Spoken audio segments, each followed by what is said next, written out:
Hi, everybody. Thanks for coming to the work session tonight. We are here to discuss what our next steps are. The contract with the Sheriff's Department is going to be ending on September 30th. And while renewal is always one of those options, we want to discuss our other options just in case we don't go down that road, or if we decide to cancel their contract early, which there are only 2 months left on the contract. So tonight we have here with us the city attorney, Mike Merrily. He's here to talk about what our options are as far as if we were to cancel the contract early. The reason I float this by you is because it cost us about $15,000 a month for this contract. And if we were to end it early, that would save us some money. The flip side of that is that we don't know what we're going to do next. So maybe we don't cancel the contract early and just let it play out and figure out what our next steps are. So we've had some ideas. A private security firm has been one of them. And so Kristen from Hart Insurance and Stuart from CIS are here to talk to us about our potential liability for any of the options that we may be seeking. I think that just about sums everything up. I am going to change the agenda around and move public input to the end because a lot of people, might not know why we're having this meeting. And so I thought the discussion will be good before the public came in with what they wanted to say about it. So that's where we are with that.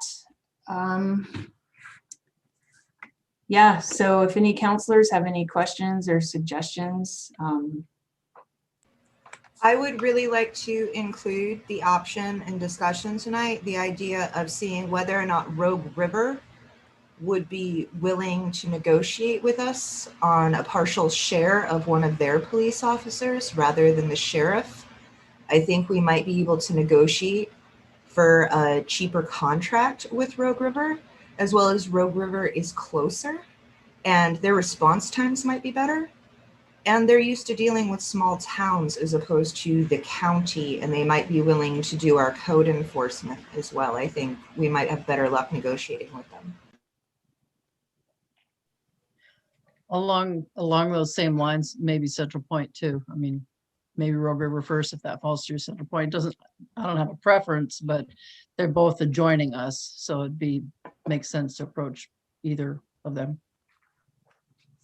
Another option that someone has run past me is maybe a hybrid where we have the contract with a police officer from one of the other towns, and then we have the security company just to do a minimal amount of code enforcement during the week, kind of mix it up a little bit there.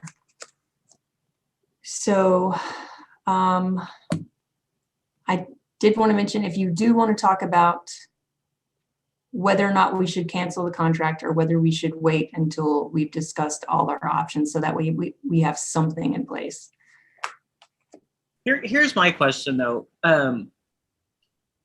We're paying $15,000 a month because they're supposed to be providing us things that they're not providing us. So if we were to cancel them, from what I understand, they still have to respond to 911 calls and that any calls to the sheriff, from if that's right. So I'm not really sure why we should, even if we don't have something in place quite yet. I don't know. Yeah, but at the same time, maybe we should talk to the police first. I don't know. I think the other benefit with the sheriff's contract coming up, if we do start negotiating with maybe like a local police department or Central Point or Rogue River, it may actually give us some negotiation there.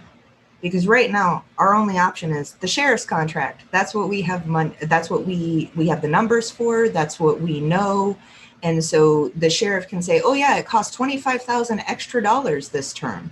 And we have no comparison. If we start looking around, we'll have comparison numbers in which to come back and negotiate with the sheriff's department. That brings up another good point. Here's the thing. Even if we were satisfied with the services that the sheriff's department has been providing to us, it is a lot of money. And if you're all members of the budget committee, you've all seen the budget, and we simply cannot afford to continue paying the prices that the sheriff's contract has. I mean, that's the one fund that just can't pay for itself. It just can't. So money is also an option here, or one of the reasons why we're talking about this.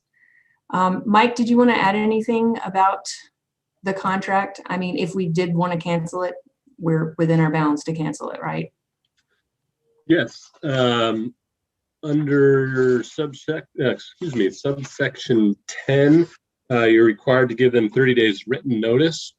So you are, if you gave notice today, it would run through 30 days, which what today's the 2nd or something, September 2nd. It gets prorated on a daily basis, but you would owe them so you could be saving, the earliest you could terminate, really be saving about a month's time. But yes, you're in your right to terminate the contract by giving them 30 days notice. Brad, you're muted.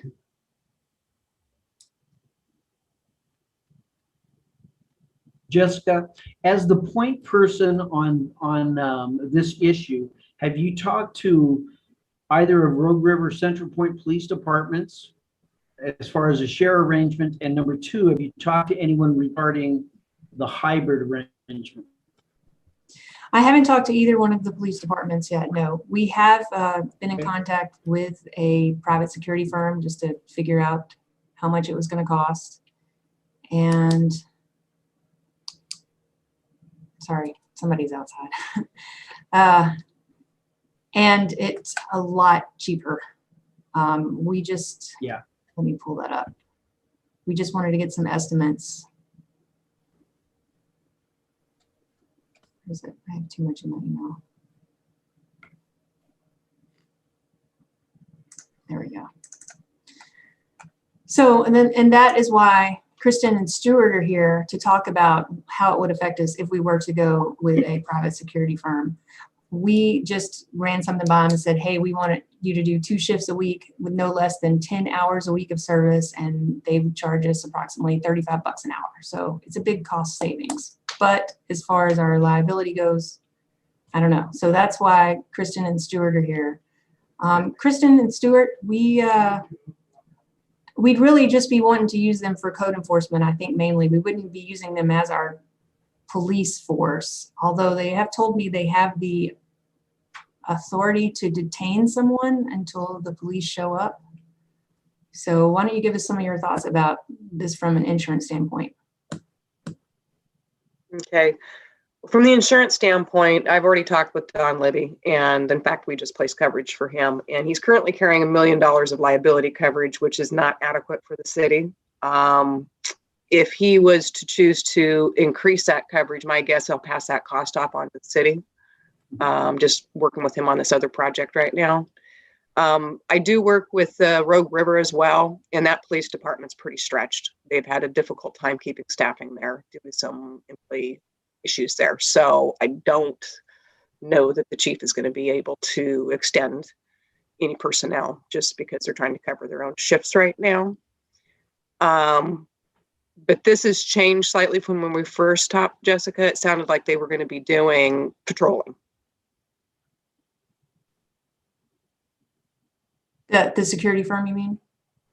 Yes. Yeah, I don't think they would be doing patrol unless they would just be looking for code violations. I mean, council, what do you think? What would you be looking for them to provide? I end up calling the sheriff almost every morning on miscreants camping out in parks, under library tables, that sort of thing. So for sure, I think that we need help with rousting people who are camping illegally. And then, of course, the other thing is doing citations for violations of our code. So I think my major concern with the security firm patrolling is, while yes, just for the 10 hours a week, $35 an hour is much of a cost savings until they have to call the police. It goes to court. they've got to go then be a witness, and then they have to sit in court for 10 hours until the case is called. And then you're also getting charged $35 an hour for that. It all can add up. And it's one of the things that is included in the sheriff's contract is that if they arrest somebody, they're going to do that paperwork. They're going to show up to court. They're going to handle all of that end of the issue. And regardless, they're still going to have to call the police, the actual police, to arrest or do anything to anyone criminally. Kristen, I'm- are you with the private insurance or are you with CIS? No, I work for Hart Insurance. I'm your agent. And then Stuart works for CIS and he's the law enforcement risk manager. I'd love to hear from the two of you from a risk management point of view. What's the downside of using a private outfit and how does the hybrid work out? It's Before going to we be a do that, concern of can we- how much limits they can carry. You can we know, you finish guys the need big conversation, limits. the question about patrols. There was a question about, Jessica had a question about what the council needs, and not everybody had a chance to talk about that yet. Danielle said she had some concerns. I also have some concerns. I have some concerns about not having any patrols at all. That kind of frightens me, frankly. And I think the public would be frightened also. I don't think it would be a good thing if we, to get out there, people find out all of a sudden, hey, Gold Hill doesn't get patrols from anybody, not from private, not from the sheriffs. That's not cool. That would not work. So if we're not hiring private security to patrol, then I'm kind of not there with it at all, the idea. And if we can't get Rogue River, then, maybe look at Central Point, but if we can't get them, we're back with some kind of patrol. We need to have, even if it's less maybe, but it's less or more random and less predictable so that the miscreants can't predict when the patrols are going to be here, but at least there's some chance that there's going to be a patrol here at some point in time. Thanks. So how does a private security firm, is there any level of patrolling that you from the insurance side would be comfortable with? So I'm happy to respond to the question. Good evening, folks. Real briefly, my name is Stuart Roberts. I'm the law enforcement consultant with City County Insurance Services. I spent 29 years as a law enforcement officer in Oregon, the last 18 as the chief of police in Pendleton. During my tenure as the chief in Pendleton, I took a similar contract to what you all are speaking of tonight for a small community about 12 miles south of me, city of Pilot Rock. And we had that for about 3 years while they were in transition to hire a new chief and to hire additional personnel. So the conversation specific to what does private security, what are they able to provide in Oregon? The reality is not much more than a citizen in terms of authority. So to become certified as a private security officer in Oregon, there's 14 hours of training required, and that's it. Okay. If you're going to be armed security, then it's an additional 24. So you have a total of 36 hours, which quite frankly isn't even a week. Police officers go through 16 weeks of training and then field training on the back end. So one, you don't have the authority. They could certainly do code enforcement. Typically code enforcement are activities that are provided by non-sworn personnel anyway. So that is not a concern for me. The concern would be is if you rely on them to provide any level of police services, either from a patrol aspect. Certainly there's a certain amount of visibility that goes along with having private security in your community, but it's a pretty fine line. Last legislative session, the Oregon legislature, in fact, passed a law specific to campus police where they're not allowed to look like police officers, nor are their vehicles allowed to give the impression to a layperson that they have any authority above and beyond just being mere escorts and providing some level of presence to deter criminal activity. Certainly not going to step forward and take action. And if they do, again, their authority is not much more than any common citizen. And for, any citizen can make an arrest in this state. But the comments that were made earlier about transport and swearing to affidavits and appearing in court and grand jury and those types of things are duties that are typical of law enforcement. So it would be a situation where you were probably going to end up having to wait for the response from either a county deputy or a neighboring city police officer to complete the task if somebody needs to be arrested or detained. Stuart, could a private firm help with rousting up campers in our library park sleeping under the picnic table? So they could, but it's a pretty fine line. The courts, the legislature, folks have really, and I'm just going to say it, enabled that population where right now, the law's changing on a regular basis, but right now they pretty much have a right to any public space that they want to occupy.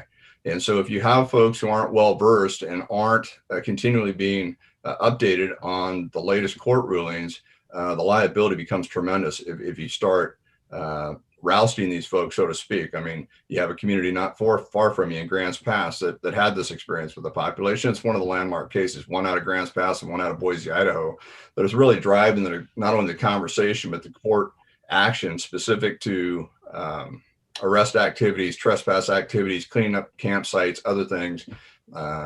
We've gone so far as to now you have to provide 72 hours of notice in the latest legislative session for moving people from properties, moving their properties from properties. You've got to retain their property for 30 days. So the notice has to be in English and Spanish. I mean, there's a lot of layers to this. And, if a private is comfortable with knowing all the nuances of law and being able to apply it readily, that's one thing. But I would venture to say very few are, and very few want that responsibility. I would also be concerned with a private security company if they're trained in basically, dealing with people with mental illness, because a lot of these homeless do have mental illness or drug issues. And that requires a whole additional training, I would think, Stuart, correct? Yeah, typically that's not a part of their curriculum. Quite frankly, there's maybe 3 different kinds of certification. One is just to monitor alarms and alarm systems. So an external audible alarm, or some alarm companies will contract people to make response, and they generally will do just door shaking, those types of activities. Then there's the unarmed security, which is typically going to be event security, which will provide, gate vetting of persons coming and going from venues and facilities, and liquor monitoring, those types of things. And then you have the armed security, who do much the same as the unarmed, but maybe another layer or two of preventative activities. But typically, from an enforcement standpoint in a community, I'm not aware of any private security company that does that. Stuart, you seem very up on especially the homeless issue, and I just wanted to check my facts on this. Boise, is my understanding, that case said that you can't roust them unless you have an alternative location to send them, which is what Medford's currently undergoing with having to do the transition center, because it's a local central area that they can be sent to out of Medford. So even if we gave them 30 days, 45 days notice, got all their stuff out of there, if we have no alternative location to send them, we can't even do that. Correct.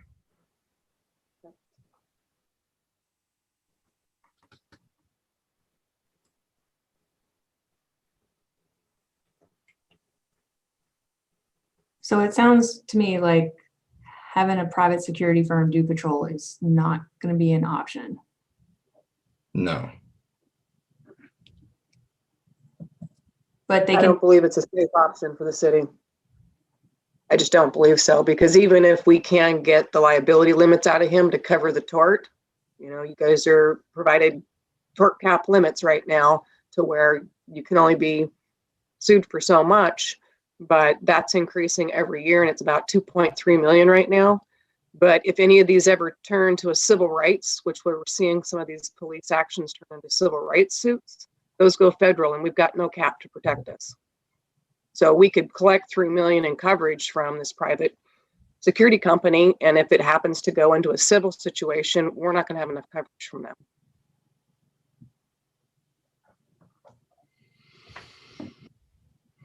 I have a general umbrella for $1 million or $2 million, and bumping it from 1 to 2 is not a huge amount. how much are we talking about that would likely be passed on to us, Kristen? I'm working on that for him right now, but I believe right now we've got one layer pricing in for about $4,400 right now. And so the next layer is probably gonna be another 2,000 and then it'll start dropping down. Yeah. So from 1 to 3 might be $2,500. Yeah, but what number do you place that on? That's what I can't advise you of, is what number would you require out of this person? Right. Well, you know, what's the typical size of the civil suit? What's the award amount? It depends on whether it's a state or federal suit. Yep. There's no cap limits at the federal level, and typically you're looking at civil rights violations, and those are going to be handled federally more so than at the state level. State level is going to be 5 million. The federal, there are no cap limits, so you're going to see judgments anywhere from a few $1 million to several $1 million. Yeah. One of my cities, they did try to go for about 12. What did they get? Not going to disclose. Yeah. I think the other issue is with civil rights cases, especially when you're looking at issues with the homeless, you're also looking at the potential of class action lawsuits. Once it gets to the federal level, you're looking at a number of people. If they can prove that Gold Hill violated their civil rights, they can band together, and then you've got way more than what an individual would win.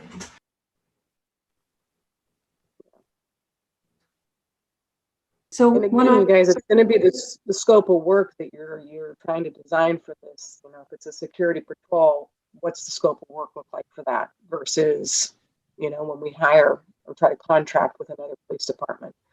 I think that's really our goal with Stuart and I today, is trying to explain to you, you know, we're not comfortable with the scope of work with him patrolling. If he wants to do code enforcement, that's one thing. But just, you'd really have to have this job description pretty buttoned up.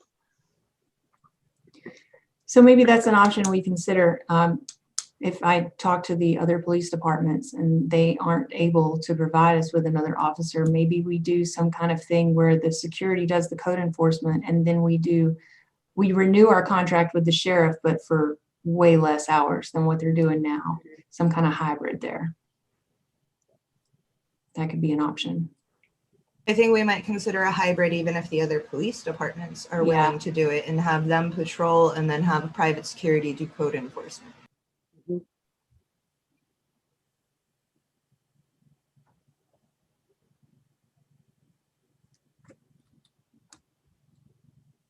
Does anybody Yeah. have any other thoughts? I just want to say again, and maybe I'm beating a dead horse here, but we just can't go without patrol. No.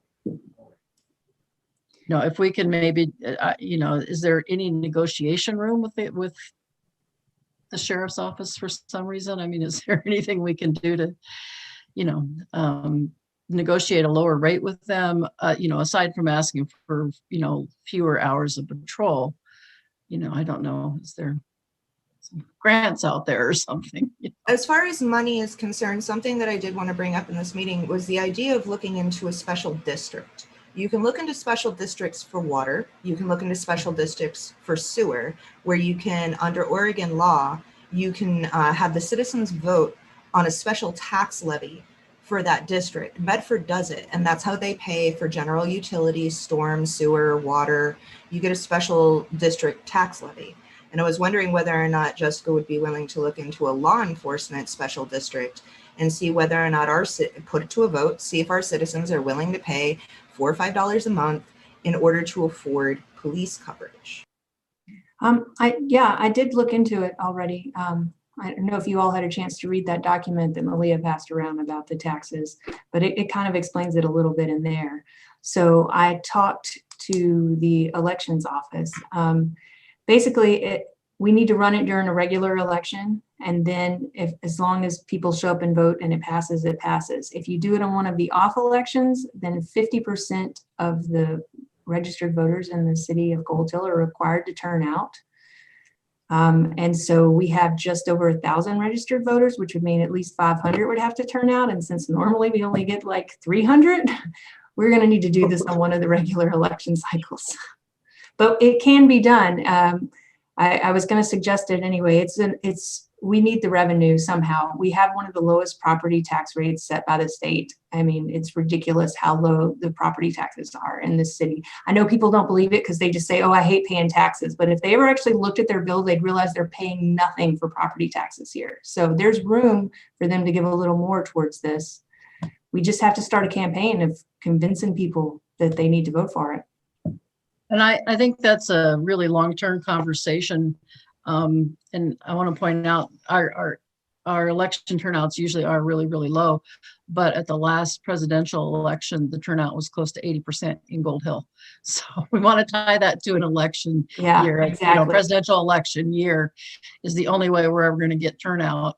Because I think either way, we have to have 50% of the electorate not only agree, but actually turn out and vote. And then 50% of them have to agree. I think it's either way, but yeah, that's a long-term conversation, but I think it's one we need to have. And I'm glad you brought it up, Danielle. I think that's a great idea. And it's probably the only way we'll ever succeed in raising revenue, from the citizens, basically raising taxes, since we can't raise the actual property tax rate. So what I'm hearing from all this is that you're not ready to cancel the contract yet. Possibly we've got some room to negotiate there. And if that's the case, then if you have no more questions for the attorney, I'm going to go ahead and kick him off the call. Does anybody have any other questions for him about the contract? Thank you for being here. My pleasure. I'm happy to answer any questions that come along. Jessica, you can shoot me an email. Okay. All right. Thanks, Mike. Good luck, guys. Thank you. Is there any reason rather than hiring the security company to do code enforcement, we couldn't have our own employee do it? If I know we have another position open right now, don't we, Jessica? Another parks person? So we did budget for another part-time person. Yes. If we were going to take part of our monies that we were using for law enforcement and put it, if we end up doing the hybrid thing and put it towards hiring the security company, why not just put that money towards maybe making it another full-time parks person whose half-time job is to do code enforcement instead of having a security company do it? Personally, if we were doing a code enforcement officer, I would prefer that person be an independent department unto themselves that answers to the city manager rather than falling under another department. I think that code enforcement is serious enough that it should fall directly under the city manager rather than a sub-department. Well, I'm not comfortable with that. either way, if that's the route you wanted to go, we'd have to discuss the whole thing. We'd have to bring the budget committee back together and make a change because we did not budget for that this year. So if we were going to create that position, then obviously that person would fall under the city manager, but we'd have to go revisit the budget to make that happen. Just something to think about. It would be a huge cost savings to have staff do it. Rather than pay another firm to do it. Yeah, and that's what it's kind of sounding like at this point. If we were to get a private security firm, really all we could use them for is code enforcement. So why not have somebody that's already on our payroll doing it? That makes sense to me too. With Kristen and Stuart here, what would be our liability with an in-house staff doing that? What kind of training would they require for something like that to prevent them from potentially violating property rights? Well, there actually is an association of code enforcement officers in the state that would probably be your best resource. The reality is there are not many issues that they can get themselves into trouble with. There are a couple. One would probably be moot in terms of accessing the law enforcement data system for owner information of vehicles for dead storage, that kind of thing. The other would be, how they approach and enter properties when they're doing assessments. Essentially, if they stay to the sidewalk, public rights of way, those types of things for trash, debris, other code related issues, it's not a problem. Or if they use typical ingress and egress approaches to the front stoop or whatever, generally not a problem. But you can't go looking over fences. You can't go in the neighbor's yard and look onto somebody's property. I mean, there's just little things, but they're things that they could learn pretty quickly. And because, you know, at the end of the day, it's a violation. Non-arrestable offenses, court of jurisdiction is going to be your municipal court. There aren't big issues to be concerned about from a liability perspective, as long as they just kind of have a baseline of what to do and how to do it.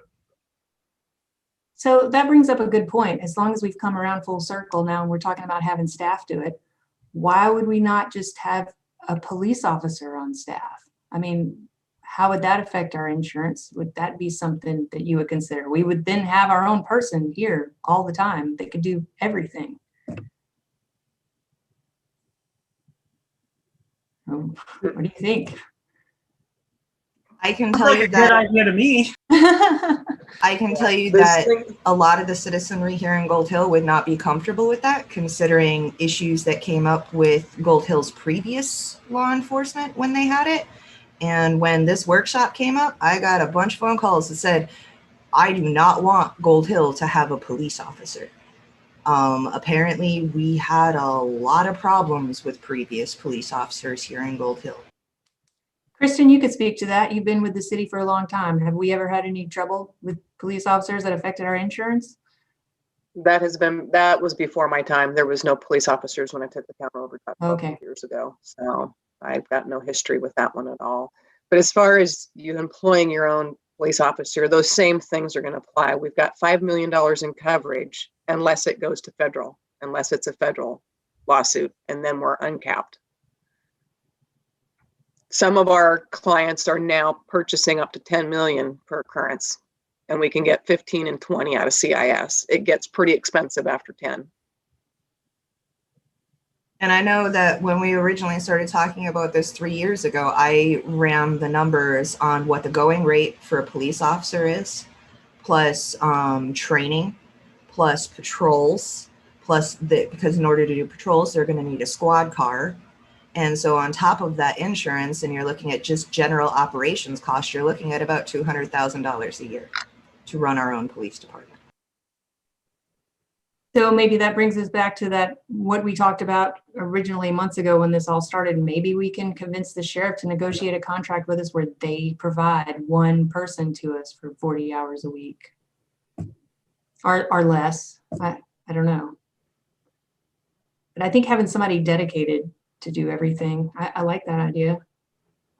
We had that conversation with them when the sheriff's officers came out Right. to city council, and I thought that they were making that a goal or a priority Yeah. to have and a dedicated officer here.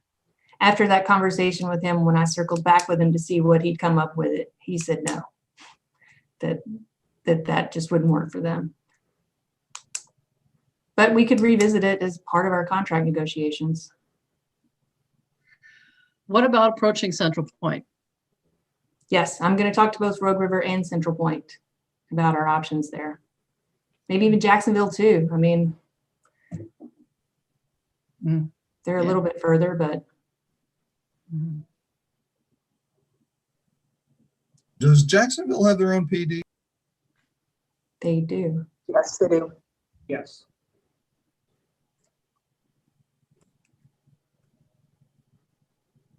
We are between a rock and a hard place. I mean, we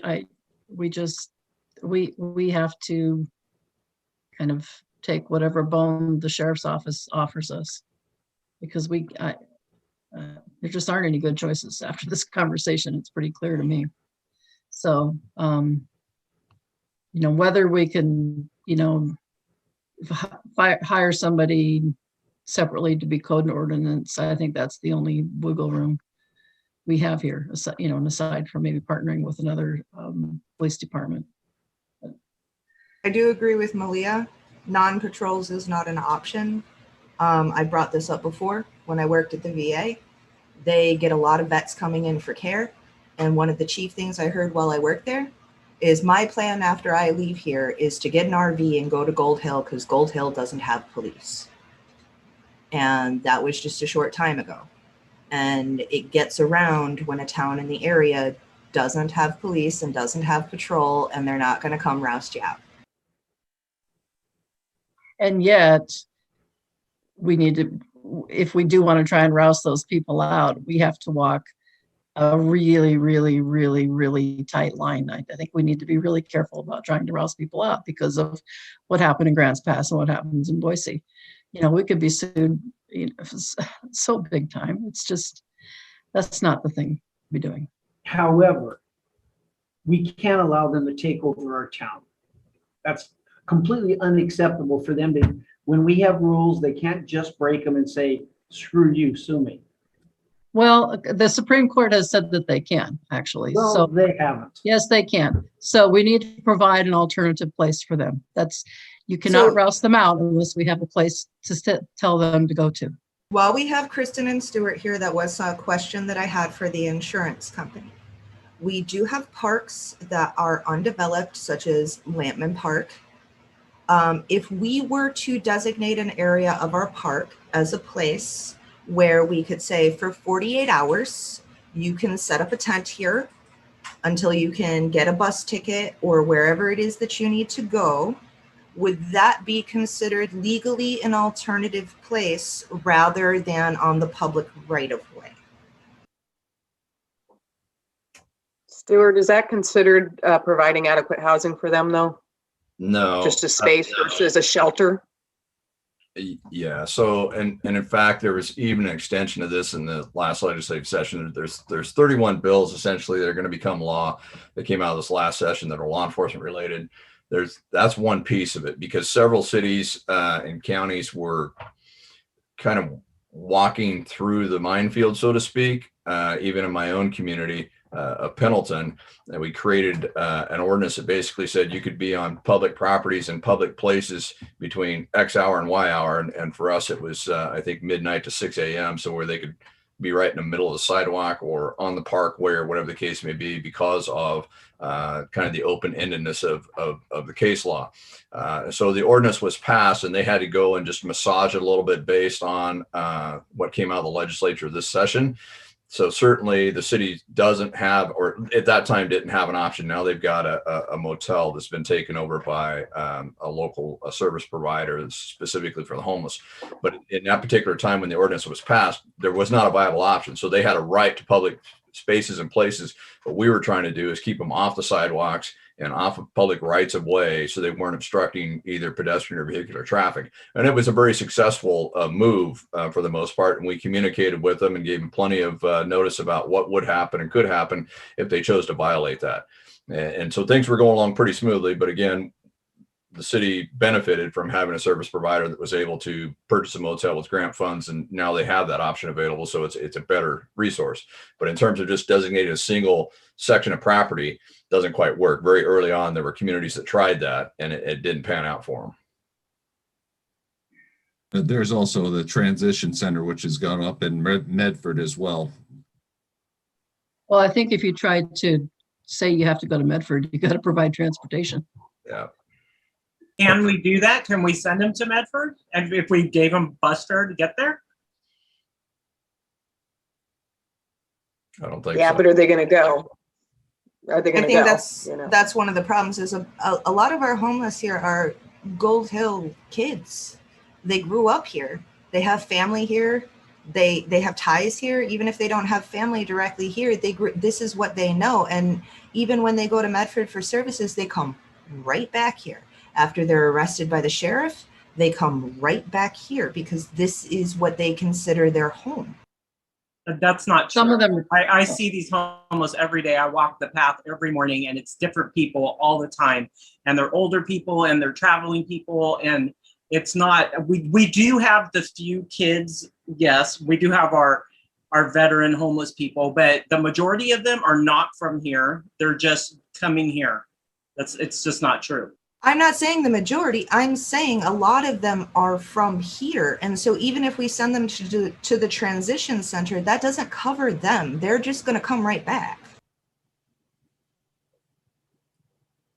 Okay, so I'd like to take this moment and see if we have any members of the public who want to give their input. I think they've heard all the different parts of the whatever you want to call it, issue. Do we have anybody that's waiting that wants to speak? Oh, okay, yes, please.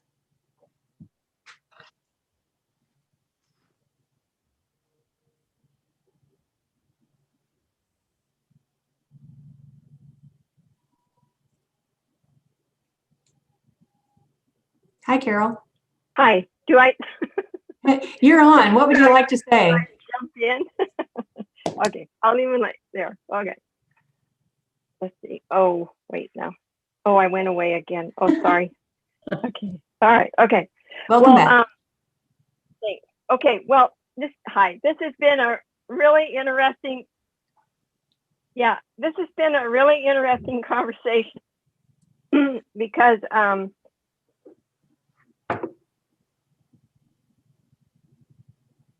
Go ahead. oh. We can still hear you. We're listening. You can just talk, Carol. We can hear you. I know, but oh wait, I gotta wait. I know I gotta turn this off. Oh yeah, you have Sorry. to turn YouTube off. Turn YouTube off. Yeah, okay, I got it. But I got it. Okay, sorry. Okay, now I'll be okay. Oh, sorry. I'm so sorry, you guys. Okay, so it has been an interesting conversation, and I've relived a lot of the past of Gold Hill listening to it, because you know, we did have our own police departments, and we don't have them now, and that's for a reason, I'm sure. I know that for sure. And then I agree with Malia and Danielle, you know, we cannot not have patrol because that we had that too. And that's where that was really not good here in Gold Hill. And so we do have to have the patrol. But in listening to you guys talk, the piece that's missing for me is, what is the sheriff supposed to be doing? And what is he? And so I haven't read the contract. I know there is a contract. I know there have been meetings where people have sat down and talked with him, and they've come to some agreements or things that were proposed. But then, like Jessica said, she calls back and they say no, and does that it just go poof in the air, or shouldn't there be ongoing conversations and negotiations so that Gold Hill gets the services they need for the money that they're paying? That's the biggest problem I have with it. I don't think for $15,000 a month, we are getting services for Gold Hill. And that's what the point of this whole discussion should be, is what does Gold Hill need for services? And the sheriff is the one that's supposed to be providing those now. And if he's not, then, and like Malia was saying, we're between a rock and a hard spot, but it seems like our energy and time should be put in developing a better relationship and a more workable relationship with the sheriff's department. And so I don't know what they're expected to do, but I'd like to know what that is. I don't know how many tickets they've written in the last year. I don't know how much money they brought into the community. I'm guessing it's not very much. But, you know, they could be doing some things probably that would add to our financial situations also. And so I think, I don't know, I think there are other cities that work with the sheriff's department. Do they have the same issues with the sheriff? Or how do they work with the sheriff? Or do they have a better relationship? Do they get more services? I just think we aren't, I think it's a two-way street. And I think, you know, I know there've been some conversations and some trying to get things done through the sheriff, but I don't know. I don't know if we aren't adamant enough about it, or we don't stick with it enough, or what we do. But from listening to all of this, I just think the sheriff is the best, probably the best solution that we have. And what we really need to do is to grow a better relationship with them. So that's all I had to say. Thanks. Thank you, Carol. Yes, Appreciate thank you being here tonight. Thanks. So Carol, in answer to your question, the sheriff's contract is 40 hours of patrol a week, and that's what we get for the $15,000 a month. It was supposed to include code enforcement, and that's where a lot of the contention has come in because they have not done any code enforcement for us. And a lot of that has to do with our code book being chaos. But I think that does lead us down a path that maybe this is what we do. We have our staff be the code enforcement officer, and then we negotiate a different patrol contract with the sheriff's department because they don't write any tickets for us at all. Yeah, the problem I see with they're going to give us 40 hours of patrol a week, but the problem I see with that is we in Gold Hill don't get the 40 hours of patrol that we need when we need it. So I think, there's a lot of vandalism and stuff that goes on at night. And so I think that what we need is for our 40 hours of patrol to include some more nighttime stuff. During the day, I don't know. It's at all maybe I times, don't- Carol. It's completely a random schedule. They're here at random times every single day because they don't want to be predictable. So they are here at night sometimes. Sometimes, but I'm not sure they're here enough. Yeah, and I really couldn't tell you because they haven't provided me with a report in months. So along the see, lines of but- what Carol is saying and along the lines of what you're saying, Title II of our city code actually requires oversight committees to our fire department and our police department, which is what was brought up when we wanted to change Title II, that those committees are supposed to be active. And the reason for those committees is to hold the sheriff's department and the fire department's feet to the fire and say, hey, this is our contract. Where are our reports? You need to be reporting to us on a monthly basis. And without those committees, then it's all on your shoulders, Jessica. And you don't have much staff. I mean, so- technically, that was the whole point of hiring the city manager is to get rid of all those committees because it should be on the city manager's shoulders. You're absolutely right.